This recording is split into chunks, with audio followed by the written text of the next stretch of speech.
Hello friends, today's subject General Science. Chapter 1 Natural Resources Air, Water and Land.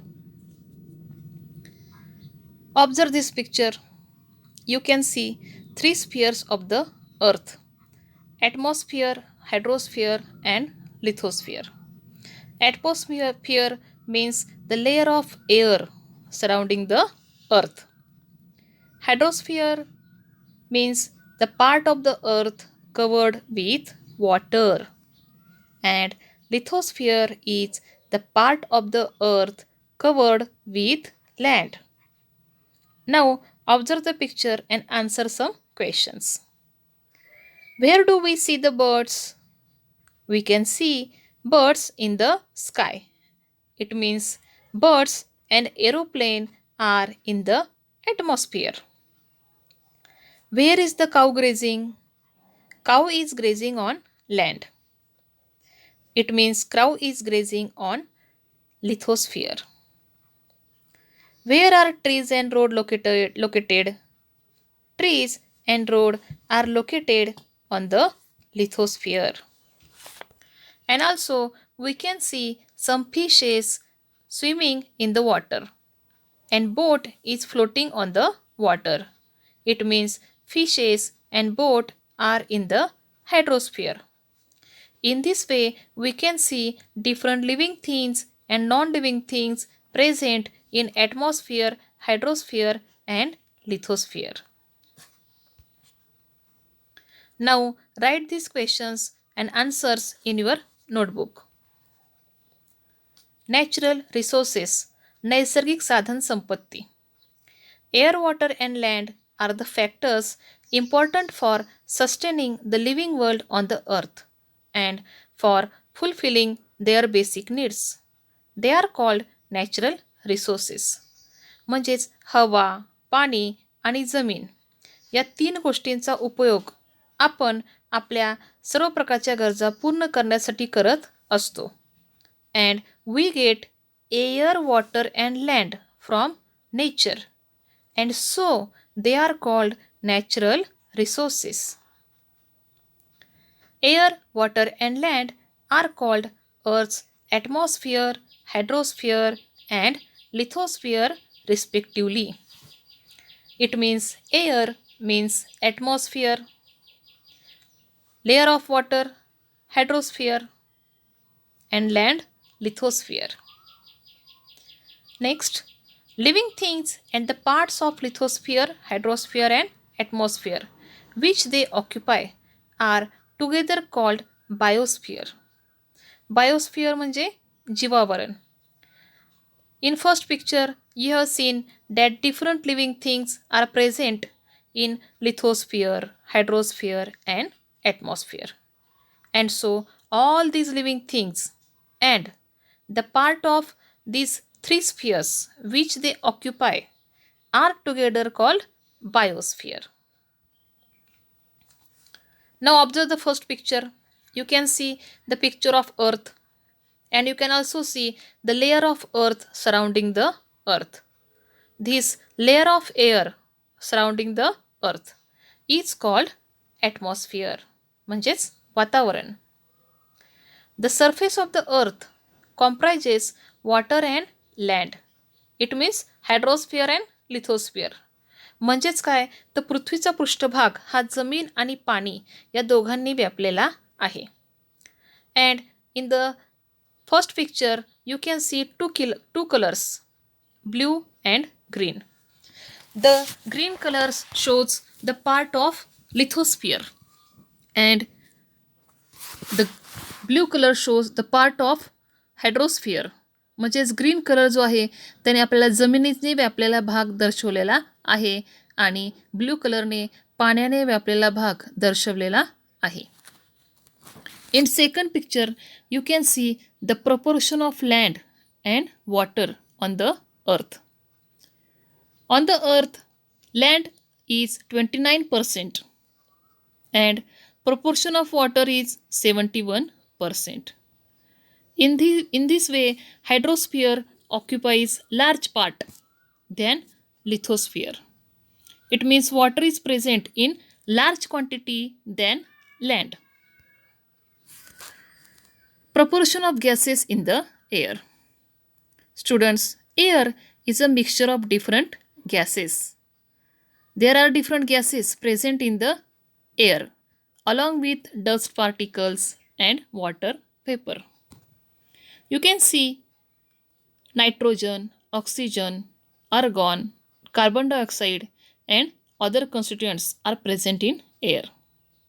The proportion of oxygen is 21%, nitrogen 78%, carbon dioxide 0.03%, argon 0.9%, and other constituents means other gases and water vapor are 0.07%.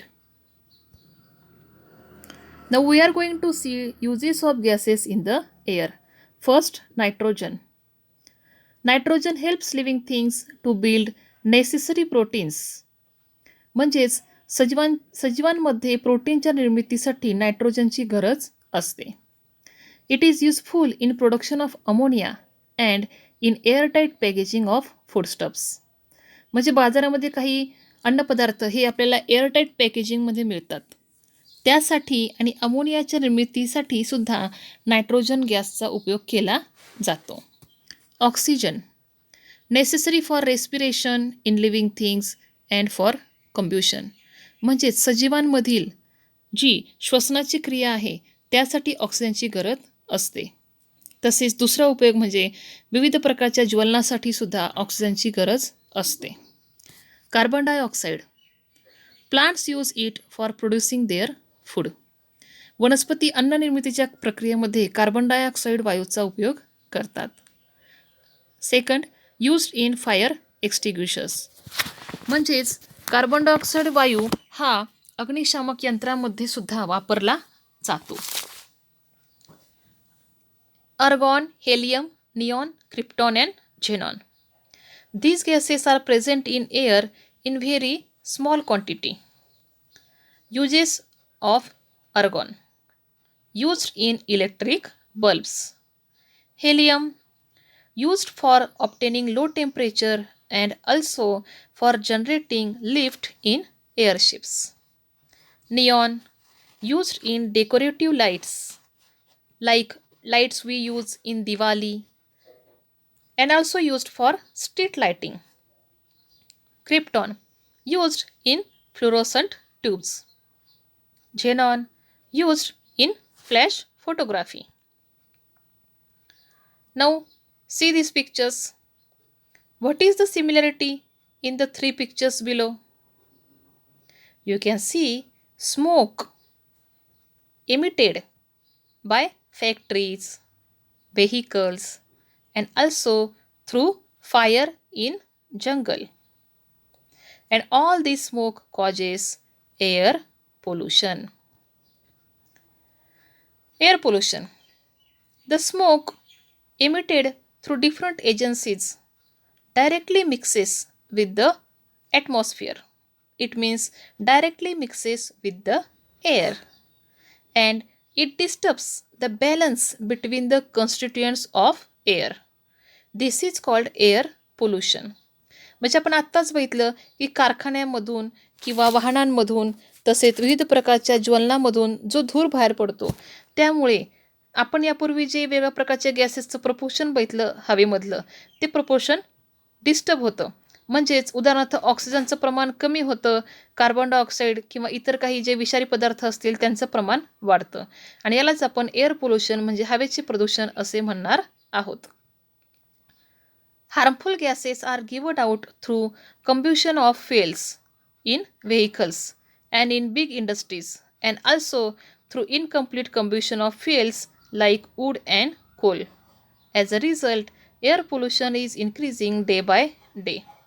म्हणजेच विविध प्रकारच्या ज्वलनामधून किंवा इंधनाच्या ज्वलनामधून जे वेगवेगळ्या प्रकारचे harmful gases बाहेर पडतात त्याच्यामुळे दिवसेंदिवस एअर पोल्युशन हे वाढतच चाललेले आहे. Harmful substances released in air through combustion of fuels.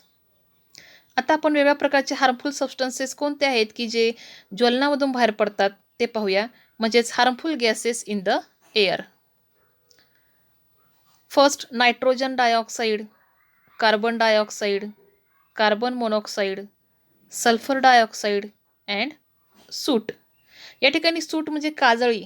बघा, जेव्हा तुम्ही वाहनांच्या धुरामधून बाहेर पडणारा धूर बघता त्यावेळेस त्याच्यामधून काळसर रंगाची काजळी बाहेर पडते, किंवा कारखान्यामधून सुद्धा काळसर रंगाची काजळी बाहेर पडते. त्यालाच आपण सूट असं म्हणणार आहोत.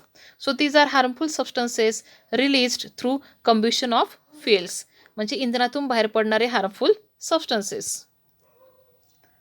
Ozone layer, the protective shell.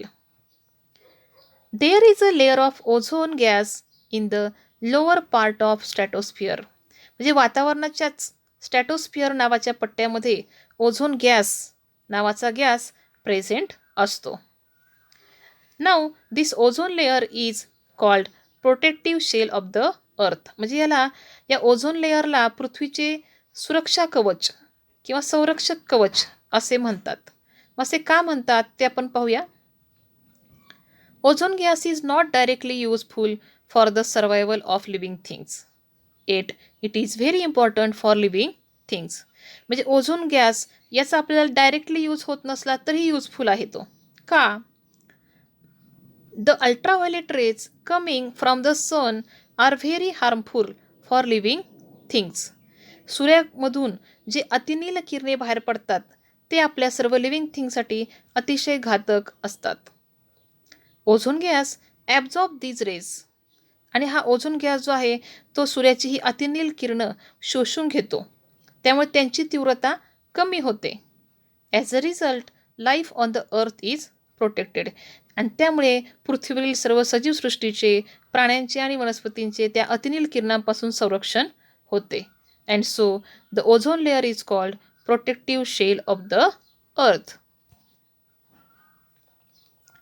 The ozone layer is destroyed if chemical gases like carbon tetrachloride or the chlorofluorocarbons used in air conditioners and refrigerators mix with the air. पहा, हा जो ओझोन लेअर आहे त्या ozone लेअरला बऱ्याच ठिकाणी छिद्र दिवसेंदिवस पडत आहेत. याचं कारण म्हणजे काय, तर हवेमध्ये कार्बन टेट्राक्लोराईड आणि क्लोरोफ्लोरोकार्बन सारखे जे घटक आहेत ते मिक्स होतात प्रदूषणामुळे. The 16th September is celebrated as ozone protection day all over the world. लोकांमध्ये ओझोन लेअरचे महत्त्व आणि प्रदूषण कमी होण्यासाठी जागरूकता निर्माण व्हावी यासाठी 16th सप्टेंबर हा ओझोन प्रोटेक्शन डे म्हणून संपूर्ण जगामध्ये सेलिब्रेट केला जातो. Homework. Now solve this questions in your notebook. Thank you.